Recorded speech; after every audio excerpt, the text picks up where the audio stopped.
Minister, thank you for joining me. I do want to get to two new vaccine agreements that have been signed, but just firstly on the US election, Donald Trump has preemptively declared victory. Would you like to see the democratic process take its course? Look, obviously Australia has a strong commitment to democratic processes around the world. The US is a strong and robust democracy with strong and robust institutions. So they'll work through the process of counting the votes and declaring their results, and that will either happen today or in the coming days within the US. We're used to postal vote counts in Australia. It's a newer phenomenon in America, but we're used to it here, and we'll allow those processes to continue, and the American people will have had their say, and they will elect a government, and we'll work with and respect the decision of the American people, as we always do. Absolutely. Minister, now to two new vaccine agreements that have been signed. What does this mean for Australia? Look, it's immensely good news for Australia. Two additional vaccine agreements, 50 million units, 40 million units with Novavax for a protein-based vaccine, 10 million units with Pfizer for a breakthrough new mRNA vaccine.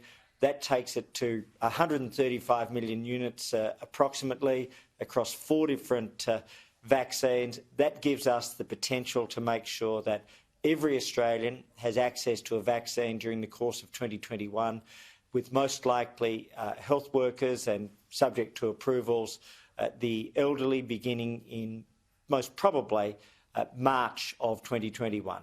OK, so confident still, Minister, that Australia is on track for a vaccine rollout next year?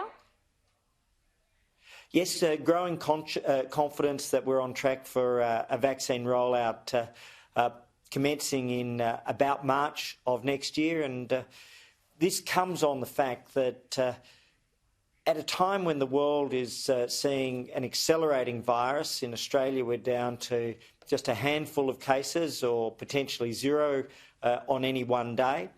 The early news today is promising, and we're likely to be either at very few cases or potentially even zero, depending on the news out of Victoria. The world is already at a point where today represents the highest daily loss of life during the course of the pandemic, more than at any time in March or April, and so terrible tragedy worldwide, an island sanctuary at home.